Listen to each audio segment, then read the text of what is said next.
Well, Sopnindu's given us a tour de force across a broad range of digitisation topics, and as you gathered from the conclusion of that conversation, he's going to join us for the next one as well and drill into a more specific topic, namely sandboxes. Before we do call the panel on stage, we're once again going to ask you to pull out your mobile devices and we'll run through a polling question asking what is the biggest benefit of a regulatory sandbox, gaining practical experience on new solutions, stronger cooperation between private and public sectors, and regulators are being able to familiarise and learn about new developments. Once again, you've got a sneak preview of the early voting, but we'll give you a second there to cast your votes. And if we can have a look at the results coming through there.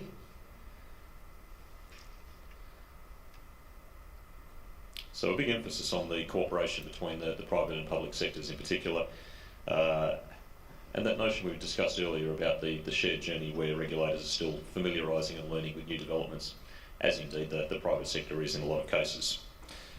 So our next panel is going to share experiences from across a multitude of different stakeholder perspectives around this space. I'm pleased to firstly welcome my colleague Adrian Della Casa, who's going to moderate this panel. And joining him, panellists, we have Joanne Barefoot, Chief Executive Officer of Barefoot Innovation Group, a noted authority in the local community of innovation policy and a former Deputy Comptroller of the Currency. Pat Chalkis, Deputy Director of Launchpad and Policy at the Ontario Securities Commission, which of course is the largest securities regulator in Canada and a founding member of the GFIN.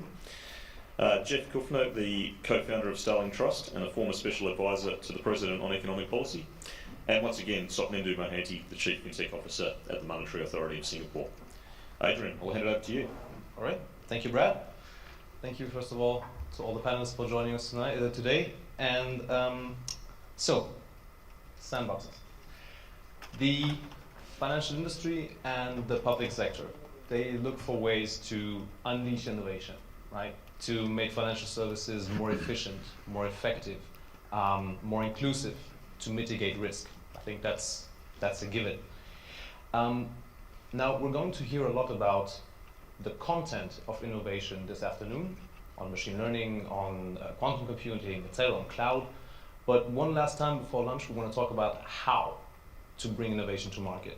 How are we going to make this happen? And sandboxes are not a new concept. From the beginning, something I need to say, we are not going to talk about sandboxes, yes or no. Are they a silver bullet or are they the work of the devil? We're going to accept the fact that they happen and that they exist, and we're going to go from there. In all fairness, when they first emerged, there was a lot of skepticism. Real-life testing of new products with customers, not everybody was happy about it. The financial industry was part of it. But we see them creeping up more and more. We see them being implemented in more and more jurisdictions. First and foremost, the UK. We have them in Hong Kong. We have them in Singapore. Just this morning, there was an announcement that work is being done in India, and we even have in Arizona here in the US. We have a sandbox as well. So we're going to talk about the concepts themselves and the benefits for the various stakeholders that we have here, and how how every single one of them can benefit from the sandbox concept by themselves, and also to push the policy discussion forwards. The second point that we're going to make and that we're going to talk about heavily today is, Conan just mentioned it, is the Global Financial Innovation Network, which is a global network of regulators that have banded together to enable testing and exchange of experience and to promote innovation and to build a common ground on which to promote these topics. So basically the next step in sandbox design. Now, enough from my side. I would ask each one of you to introduce yourselves, to give us a bit of about your background, because I think we have a greatly diverse panel for this topic today, and give us a bit of flavor how you interact with sandboxes. And Joanne, please. Thank you. I'm Joanne Barefoot. I am CEO of Barefoot Innovation Group and co-founder of Hummingbird RegTech. and senior advisor to the to Flourish Ventures and the Omidyar Network. And I do work all around the world in regulatory, I call it regulation innovation, regulatory modernization. In fact, we've just launched a nonprofit called the Alliance for Innovative Regulation, or AIR. And the existential challenge that's facing the regulators, and I'll talk about this more as we get beyond the introductions, is how to speed up. And the sandboxes are critical to that. So I've had a chance to interact with sandboxes in many places, and I think we need them. Okay, thank you. Pat? Hi, I'm Pat Chacos. I lead the OSC Launchpad. We were actually the first regulator in Canada to create a sandbox initiative, and the reason why we did that is we started to see fintech innovation in all realms of financial services. So what we realized is innovation was moving quickly, how consumers were accessing financial services was changing quickly, and we as regulators needed to change how we regulate. So we created OSC Launchpad, and what we really try to do is think about what are the barriers to business, and how we can support fintech innovation happening and working to, obviously to protect investors, but at the same time making sure that as regulators we are helping support the innovation that's happening. Jeff? Hi everyone, my name is Jeff Kupfer. I'm a co-founder of Starling Trust. Previously, I'm a lawyer, and I was in government work, worked at the U.S. Treasury Department, White House, U.S. Senate, and for some other big companies before I got this brainstorm to leap into entrepreneurship and everything that entails. Starling is a company that, as we like to say, sits at the intersection of behavioral science, organizational network analytics, and machine learning. And basically what we do is we take internal company communications data, we run it through a number of algorithms, and we try to provide insights for management so that they understand the way their organization is actually operating, sort of the organization behind the charts. And you say, okay, why is that useful? It's useful in a number of contexts, helping to understand where you may have areas of risk in your organization, the behaviors of various individuals in your organization, and try to be more proactive in looking for risk and compliance problems. In terms of Sandbox, which is the topic today, we as a company have not historically applied to sandboxes in localized jurisdictions. We don't necessarily need regulatory permission to work in those jurisdictions because we're a provider to a bank or a financial institution. And we had launched something that we called a global trust initiative, where we were trying to bring together a number of different banks to try to do a similar proof of concept project. And when the GFIN announced that it was coming into existence and that there were going to be some cross-border pilot projects and kind of a global sandbox approach, then we thought that made a lot of sense for us as a business and also for the regulators that would be involved. And obviously looking forward to talking about why that is as we get further in the panel. Mm-hmm. So, Nanu? Okay, so I'll not introduce myself because I've done a previous session. But using this time, I will try to give a definition to the sandbox. There are two kinds of sandbox. There's a regulatory sandbox and there's an industry sandbox. What is regulatory sandbox? When an entity has an idea which they believe has certain policy barrier, and they have built that system and they want to scale but they're not sure, they come to the regulators and say, there is a system, here are the set of policy barrier I have with this product. I have a production ready system, I want to test in the market, give me some kind of framework so I can test it without creating unsafe situation. They come under regulatory sandbox. So production grade, the output has to be something for people's greater good of people, and it has to be clearly demonstrating that there's a policy barrier for the product to be launched. Industry sandbox are cases where a new technology, new product, new way of doing things, there's no policy barrier. All they need to do is experiment with the banks or the insurance companies, and they need some kind of framework where both the parties can come together and test it in a safe and sound way. So that's the industry sandbox. So I want to define these two boxes so that our subsequent discussion is very clear. Thank you, and that's actually a very good point, because there is so much talk about sandboxes, and we heard about the terminology that's never clear. But it's true that there are different focus points for every Yes. single variation. So when we talk today, will be a regulatory sandbox where there are policy barrier for that idea. How do regulators support that? Correct. The how will vary though. Yeah. How will vary? That's exactly the point. And Pat, that's perfect cue actually for you. Can you just mentioned that the OSC was the first one to create one because you saw the importance of it. What was how did that happen? What was the train of thought, and what's your and how do you see the role of the OSC in that context, the role of a regulator? So we started, honestly, in my prior role, we started seeing more in the dealer community or the online trading platforms, online advising platforms.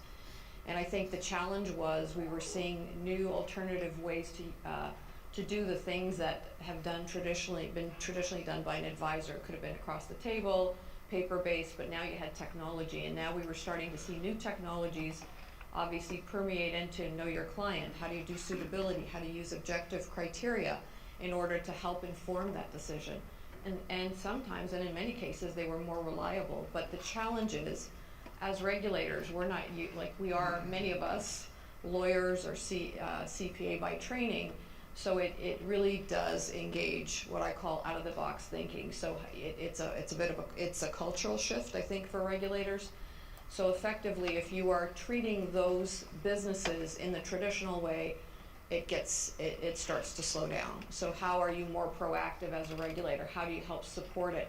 Because the reality is, if it takes too long, especially what we've seen in the startup community, is they'll say, I don't want to have to deal with any regulation, and that's not the right outcome, because what eventually happens is, you're going to have things that we all see in the media day in, day out, whether it's cybersecurity hacks or other things where people have lost their funds and their savings. And so how do we help support that startup community, helping them partner with existing firms so that it's done in a legitimate way, a safe way, where capital markets and investors are protected. So that's how we started. We're a little bit different in terms of our sandbox, and I think every regulator, I think this is one of the challenges, is it depends with what tools you have. In Canada and Ontario, we're lucky in that a lot of our regulation is principles-based. So the how, it may be how you comply with certain requirements, and you have flexibility to do that. But it may be that there's actual barriers, as Namdu said, and then you need to be able to provide what we call exemptions. So again, that's all regulatory speak, but it's really about how do you, as a regulator, first of all, have an open culture, and to want to bring in those ideas and to help support the business, but at the same time help the businesses and support them so that they can thrive, not only in Ontario, in Canada, but they want to thrive globally. And I know we're going to get into that a little later, but that was really the motivation. Okay. And just picking up a point that Satnendra just made, was it clear when you were looking at the new technology coming into the business, was that clear for you from the beginning that there is a policy barrier? Is that clear always from the beginning when you look at it, at a new technology coming up, or is that something that you need to get into if there is one? So, we do three things. Number one, we provide direct support to the firms. So a lot of firms don't even know that they're in a regulated space. I can tell you, firms have come in and said, what do you mean? I have to comply with all these various regulations, right? And why? Why should you care? Everything's great. Welcome to our world. So I think that's number one, the challenge in terms of education and helping them kind of get started and things that they need to be thinking about that they have to build into their technology platform. Because if you're talking to them, once it's built, they don't want to hear from the regulators. It's too expensive to go back and build in. So the time to be talking to these startups is very early on.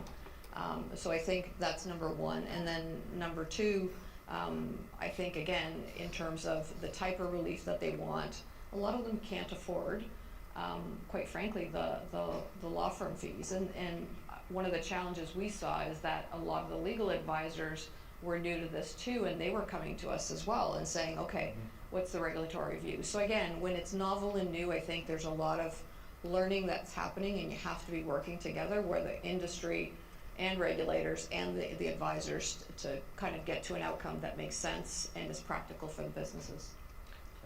I think there's one statistics which will help you to answer your question.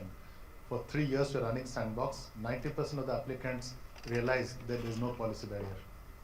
So But they don't know that until they don't know. they're- Yeah. And the community which hated this sandbox are the legal community, because till that time, this 90% were going to the lawyers and asking them, shall I be regulated for this idea, and they're making money out of it. But now they come straight to us and say that, do you want to be regulated? And now they discuss with us, oh, I'm okay, I don't need to be regulated because it's just a technology solution. So 90% of applicants do come out of that queue just because they don't need to be regulated. There's no policy barrier, just pure technology solution. Remaining 10% go through a process of, to her point, wow, I have to do all this thing. Okay, I'm not interested. So 5% drop out for the rest. The remaining residual 5% are the serious people. Let's say in Singapore, in our sandbox, there are only 6 graduate till now, over 3 years. Because you need to ensure these are serious undertaking, production system, they have a real product, they want to really change certain things, and there are real policy barrier to get it there. So that's the pyramid if you want to see where is the sweet spot. So did the other 90% just go off and then offer their products on? And now that is the reason why the genesis of industry sandbox came. They were essentially trying to figure out how to use new technology. Banks are not used to it. Then we responded saying, here's the product industry sandbox, go and play there. Don't come to us. So that's where they went.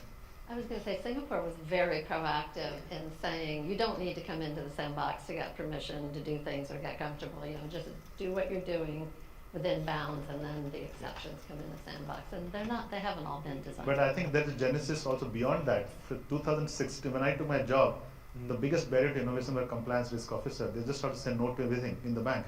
So now this becomes a signaling to them saying that, you know what, do things which doesn't have the biggest villain in that discussion was MAS will not allow. This kind of brought down the whole anxiety of this technology adoption for the bank. In reality, we don't have any problem if you know how to manage the risk of the technology. Which is probably a similar thing that a chief compliance officer would say as well. Yes. But, well, it's probably a different discussion. But so along those lines, the skepticism that I mentioned before, this sandboxes are just a way to skirt the rules, to get out of compliance. Probably not really true, right? Not if they're designed right. So I love the survey, and I didn't see the results of it, but I think the biggest benefit of the biggest benefit of Sandbox is speeding up the learning of the regulators of a regulatory sandbox. They have to have faster ways to learn, as Pat touched on. But for the industry participating, there can be a lot of benefit just in clarifying these kinds of questions. We have a lot of gray space in financial regulation, partly because the products are outstripping the regulatory frameworks, and so there's a lot of things you don't know that you, for sure that you can't do it, but you're not sure that you can do it, or whether a principles-based regulator may look critically at it later. So I do think best practice is emerging in how to design them, and it has to have consumer protections, it has to have a way to make the consumer whole. It needs to be ring-fenced so that it's not just like a loophole around the regulations that can just be put out into the marketplace and stay there without proper scrutiny. It needs to be feeding into a regulatory review cycle where the regulator is not only learning from that individual company and giving feedback, but also starting to put guidance out to everyone to clarify the issues that are unclear. I think just want to ensure that there's one undiscussable item in the sandbox. People think sandbox has a regulatory arbitrage box. Answer is no. It is not the place to go and arbitrage to different regulators, because there are certain things we have a red line. KYC, anti-money laundering, consumer protection, non-negotiable. You can't go to a sandbox says I don't have consumer protection to be worried about. You can't go to sandbox says that AML CFT is not an issue for me for first 6 months.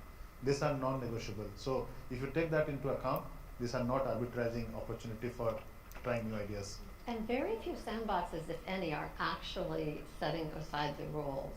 Most of them are dealing with these subjective areas where it's unclear. Even the UK one, they've got the power to do it, but last I looked, they hadn't actually said, you don't have to comply with this clear rule. You know, you've got an exemption. That's not really how they're working.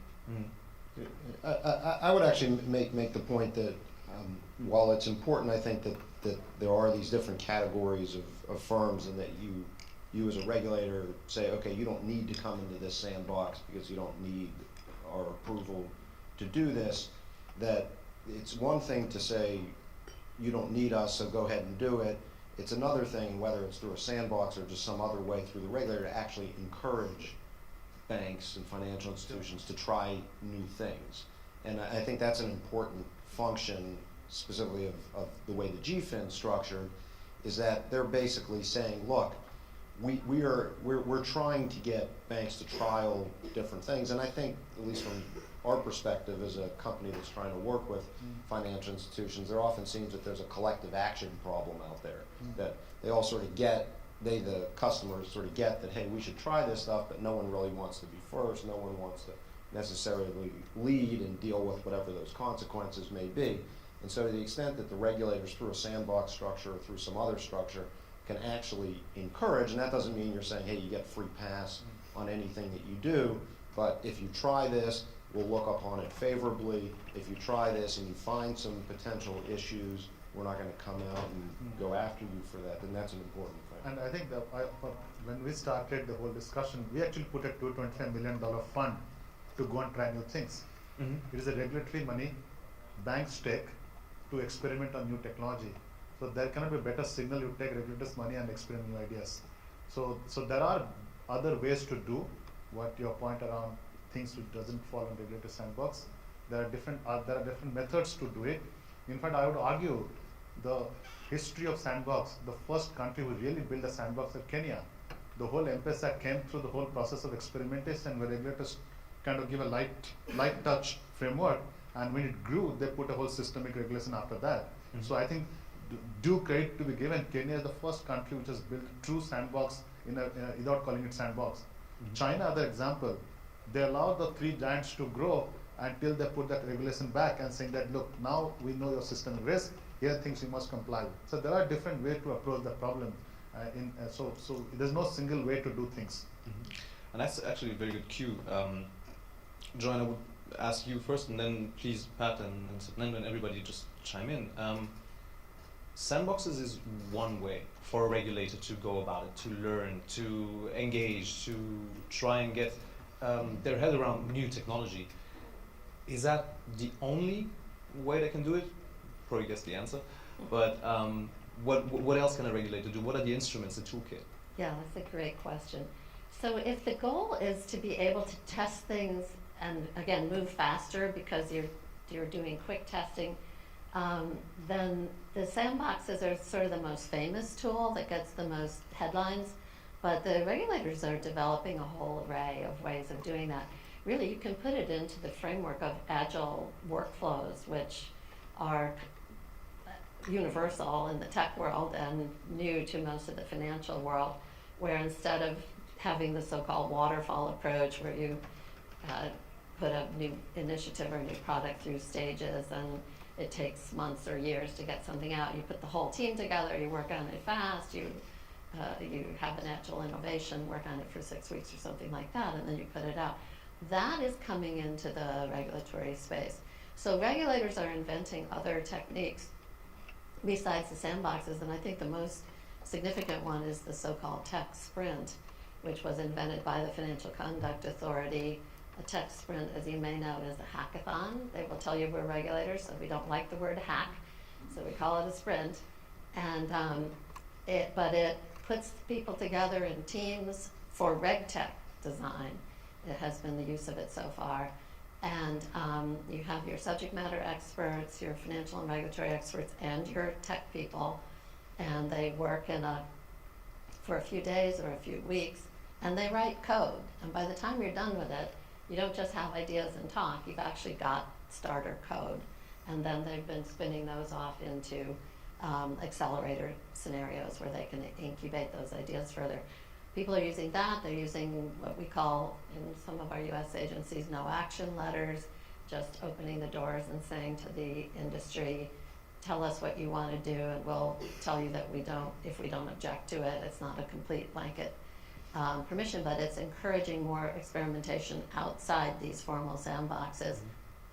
And so I mean, I think it's a very ripe area in which there's a whole lot of regulatory process innovation needed and developing. So if I get this right, it's similar to what to a point that you alluded to, Jeff, before, is the area, the gray areas without the clear. You need to be allowed to do this, yes or no. It's more the question how. It's not a question how to deploy. It's a question how you work with it. I think that's a point that you made when we prepared the panel, right? Right. Yeah, no, I think that's right. And a sandbox isn't the only way to do that, as Joanne talks about it. And when you think about it from the U.S. banking side, the U.S. regulators, the banking regulators aren't part of the GFIN, for instance. But late last FGB, isn't it? right, right, but Oh, not the banking. the banking Yeah, regulators. yeah. Right. But late last year, in December, a lot of the regulators, along with FinCEN and the Treasury Department, put out a notice that basically said, if you're trying new things for AML and KYC and you come up with some findings that you didn't see before, that's okay. We're not going to come and take some sort of action against you for doing that. Something to that effect, which I think encourages firms to try new things, encourages much more innovation. So it doesn't have to be in a sandbox, but I think that general approach is important. Okay. So And please. I was going to say, I think maybe we buck tradition, but our first hackathon was actually called Reg Hack TO. So, and for me that was important because it brought the industry players together, but it was really great also for staff to actually see how solutions are actually created.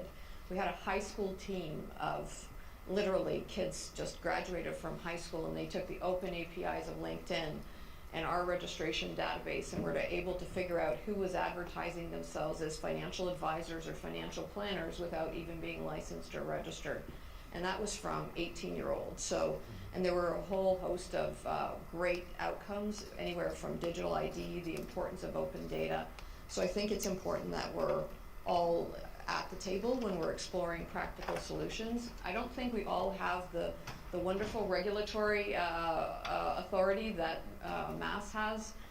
In Canada, that involves regulators not only across provinces, but also banking is regulated differently than, let's say, what we regulate. We regulate securities, derivatives, and commodities in certain instances, but if you're looking at a lending platform, could that involve investing by the retail public? So again, I think depending on where you're coming from, and I've talked to I've been involved with the SEC and FINRA, we have similar challenges because you need to bring all the regulators to the table. If you're really thinking about financial services that are cutting across many realms, anywhere from banking, lending, mortgage, securities, and derivatives. So again, I think it's one of the challenges, but it really does depend, and maybe we'll talk a little bit about that in terms of GFIN and who's at the Just a table. quick Get to GFIN in a so a second. quick summary of that Please. regulatory tools on the innovation. So we have, if I can sum up into 5 big categories. One is the regulatory sandbox. Second is the public sandbox, what we call as API exchange in Asia. Second is third one is the accelerator or tech sprint, those kind of, or hack tech. Reg Hack. Hack. The bunch of hack, and in fact the worst is Terminology Singapore. again. Yeah, the Singapore's hack accelerator doesn't look nice now. So that's third piece. The fourth one is regulatory risk capital, what we call as financial sector technology innovation scheme, is the regulatory money which people can take and experiment. Mm-hmm. And the last piece is proactive talent development, where you put some talent capital behind new talent who come and experiment with you, and that's way to encourage bottoms up opportunity to change the culture of innovation within this financial sector. So the 5 tools regulators can use effectively to diversify the strategy for bringing innovation to the sector. Can I just add Can real I just, quick? yeah, I was going to just add, one of the things that I have found And then is, you. I agree, all 5. One of the things that actually has really opened up, I think, the community to come and talk to us is we actually just have casual information days. Come in, have a cup of coffee, have a conversation, what's on your mind. I find people are more willing to open up in that type of environment. We have the more formal where you actually come in and you're asking for help for your specific business, but if all you're thinking about is, do I even need to worry about regulation? Is something going to happen if I start to canvas in this space? What other regulators do I need to be talking to? I found that was very helpful to the fintech community. Mm-hmm. I Go just ahead. wanted to add that the UK will be running one of these tech sprints on AML in late July, and we're they asked me to help them put together a US satellite site for it that will be inviting regulators and industry to as well, to give people this experience. As you're saying, it's transformative for, I'm a former bank regulator, you get the bank regulators in the room and you watch these tech people writing code. How many people here can write code? Few. It's putting two different worlds together, and it really is eye-opening, and then it really accelerates the ability to do that. And all of our US regulators now have some form of an innovation initiative underway. Which is great to see, and I think that's definitely the way forward. Now we do have 12 minutes left. I really want to get into GFIN, because it's basically almost everybody from us here is involved in this. Now, for everybody who's not too familiar with the concept, Satnendu, could you give us, as one of the original members? I think you explained it before anyway. GFIN is, in my previous talk, I was talking about, it's great countries are doing sandbox, but it doesn't make sense for fintech company because they operate in multiple jurisdictions. So if you go and tell a fintech you're okay for UK, they're happy to know it, but they're not excited. So GFIN origin, I think, somewhere starts with that. Can we make these companies globally more diverse in different jurisdictions they operate?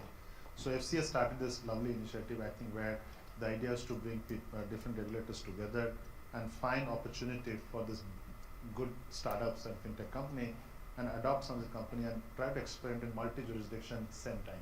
Mm-hmm. I think that signals a much interoperable, more common adoption of good technology across multiple jurisdictions. And third, it also signals a way to bring standards where things are not clear, where the SSBs are not clear on standards. So there are three outcomes. Share information across the globe on different experiments we are doing. Second, pick some of this fintech company, give them opportunity to operate in multiple jurisdictions to experiment. And third, drive a narrative of common standards, common definition as we expand. So these are the three outcome of GFIN we expect to happen. But I think my personal expectation, we can get bigger and better than that, but that's a start. Absolutely, and I mean, just in terms of response from the industry, I think to speak for our membership, we thought this is something very positive, Yes. and we had the almost anonymous comments when we submitted our consultation submission, that this is something that we would like to see, and this is exactly the way this is supposed to go forward. Now, this was the financial industry. Jeff, for you are one of the eight firms that have been selected. Privileged. That's right. One of the 8 that have been selected to engage in a cross-border. Maybe you should ask, Yeah, you should give a little bit of intro. Yeah. So there's 40 applications. So 44. 40, there you go, he's correcting Even me. better And percentage. Jeff's company is one of the 8 that's actually testing with a few jurisdictions. Right. Right, so from our standpoint, for everything that was just mentioned, we thought having the GFIN makes a lot of sense, and especially for a firm that wants to provide services to banks that operate in all these jurisdictions. It's certainly helpful for the bank customer to know that, okay, if we're using this technology in this particular jurisdiction, then this other jurisdiction with a different regulator will also look favorably upon it, or whatever metrics that I'm going to develop here, I can also supply over there. So we think it makes sense for all those sort of functional reasons, and so that's why when the GFIN concept came out, we responded favorably. The process then for applications is that one of the functions of the GFIN, besides just sharing information and everything else, was to set up these cross-border pilot projects. From our standpoint, it actually worked pretty efficiently.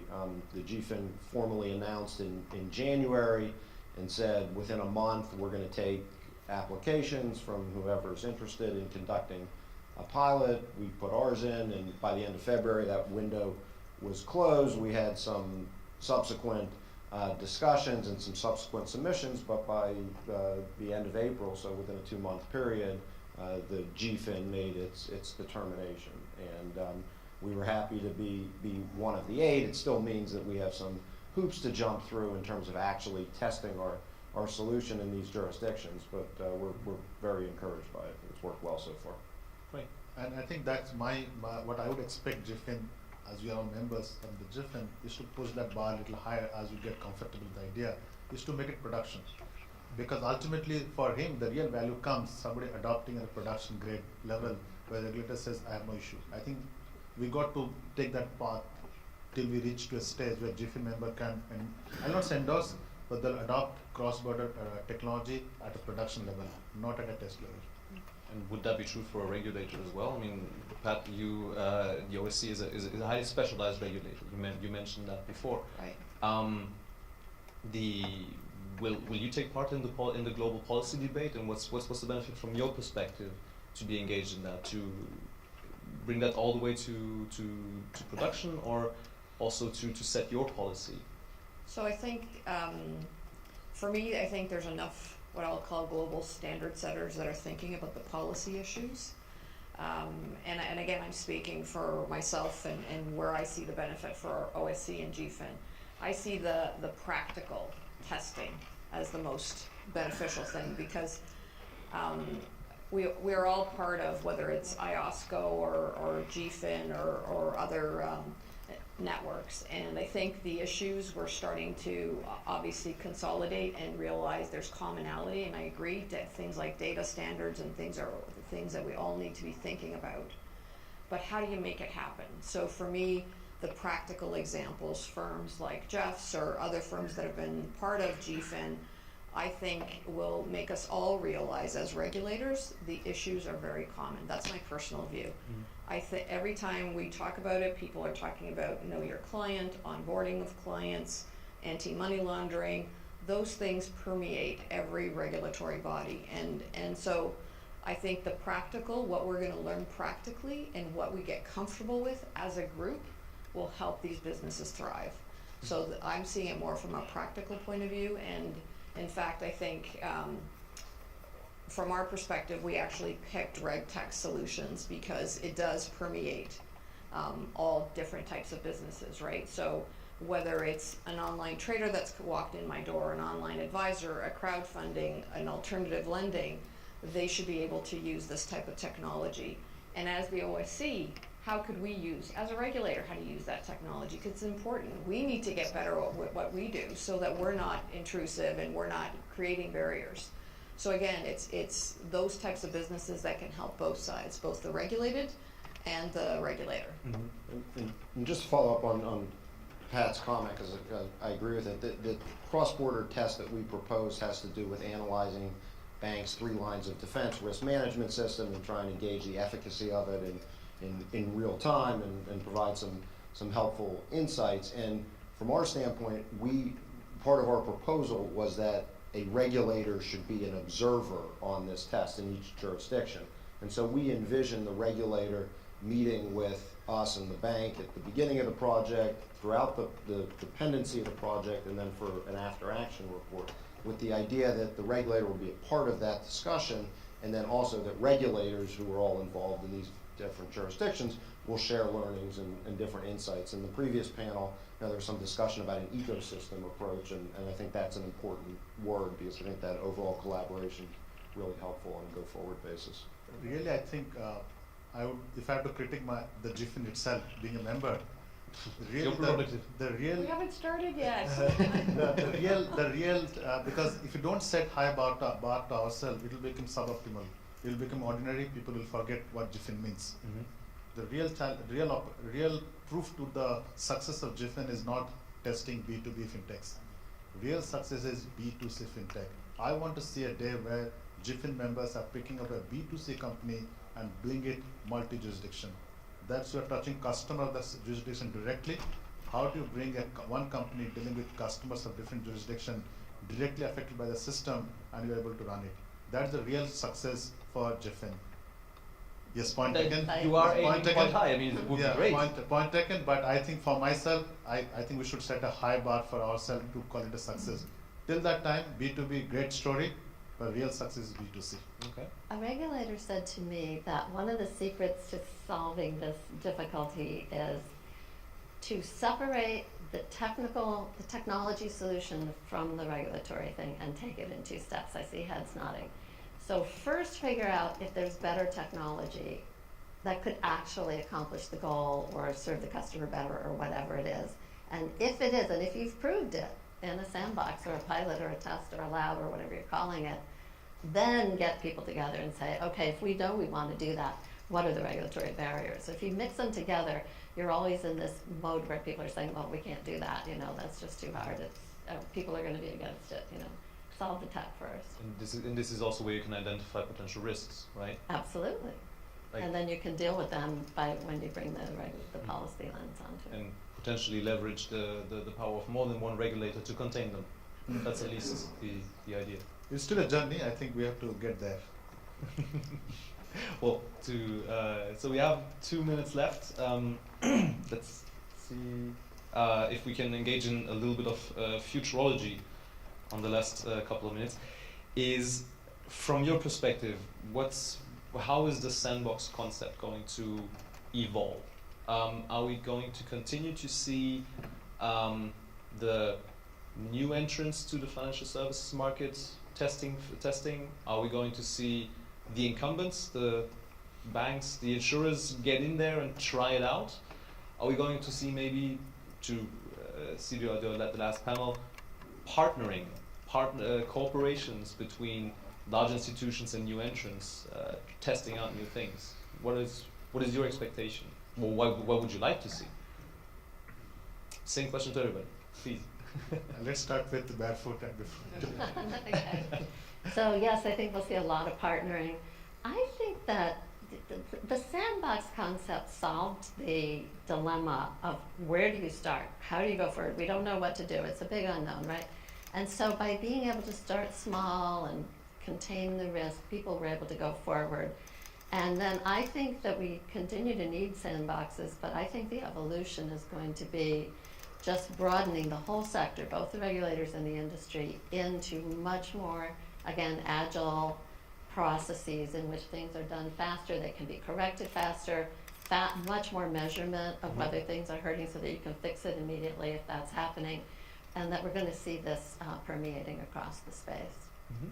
And we're going to move from the sandbox to the drafting table and begin to design the big, what the blueprint should look like after we figure it out. So in Canada, we literally have, I think, 5 or 6 banks that really have the banking industry.